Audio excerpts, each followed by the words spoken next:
16 years ago, I was 21 years old. I had just graduated from college and I moved in with my grandfather, Zecher Tzaddik Livracha, on the Upper West Side of Manhattan. It was one day, it was Simchas Torah, and I told my grandfather, I said, listen, I'm gonna go see some friends, I'm gonna be back in a little bit, I'll be back home in time for lunch, absolutely no problem. And, like a kid, minutes turn into hours, and before I knew it, I came back and it was already dark. I walked into the door and I said his name. I said, Grandpa. I yelled out for him as I was walking in through the door. And when I looked immediately ahead, I saw my grandfather laying on the floor of the living room, and he was unresponsive. He wasn't answering anything. I felt panicked in that moment. I knew enough to call Hatzalah. We had the orange sticker that everybody knows about on the refrigerator. The one thing I couldn't do, though, was anything beyond that. Hatzalah was there in seconds. They began treating my grandfather, and thank God, he made a full recovery in the hospital.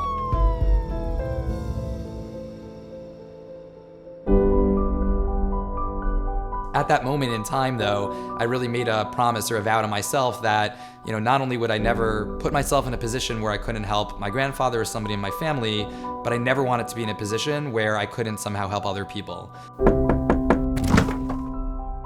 For many years, I had a lot of friends who were part of Hatzalah, and I got to see them kind of when they'd get calls and they'd run out, and always admire what they did. But it really wasn't until I actually had to call Hatzalah that I really began to appreciate and understand really their mission. It was a number of years back. My mother was with us for Rosh Hashanah, and right as we were about to sit down to eat, she collapsed at the table. And our instinct was to call Hatzalah, and we called them, and within minutes, we had multiple responders in our door of our apartment, taking care of her, getting her off the floor, checking her, and before we knew it, taking her to the hospital. And that was really the first instance of not just knowing what Hatzalah was, but getting firsthand experience of what they can do for you in the time of need, and really being in awe and appreciative of everything that they do. A few months ago, I literally just began training to be an EMT to join Hatzalah. We were getting Hatzalah of West Orange and Livingston off the ground, and my son had eaten something and kind of wasn't feeling well for a little while, and then all of a sudden we noticed at night that he seemed to be having a terrible allergic reaction. His eyes, his demeanor, he was sick. He really didn't look good. I called Shael. They were here in minutes. They were in our door, examining our son, taking care of him, and we knew he was in good hands.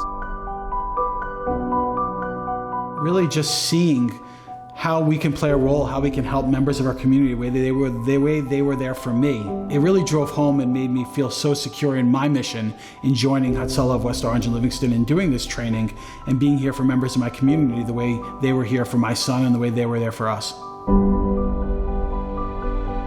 I've admired and all the work that they did, and never had the opportunity. As people like Shael and other members of Hatzalah moved into the community, we would ask, do you think Hatzalah will come here? And when the opportunity came to help build something like that here, to make sure that Hatzalah is here in West Orange and Livingston for other people, if God forbid they should need it for their sons, for their daughters, for their parents, for their loved ones, that's what we want to be here for, and I wanted to be a part of that mission. All right, first of all, welcome back. We have the A-Team back for you, myself, Marty, Rabbi Jacobson. We're going to take this to the very end. We are currently... The timing of Hatzalah-thon cannot possibly be better.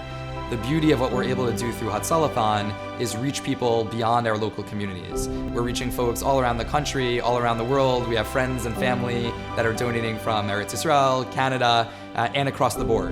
And so it's been pretty incredible. We started fundraising just a few days ago, and we've already hit our $25,000 mark, which is 50% of our goal.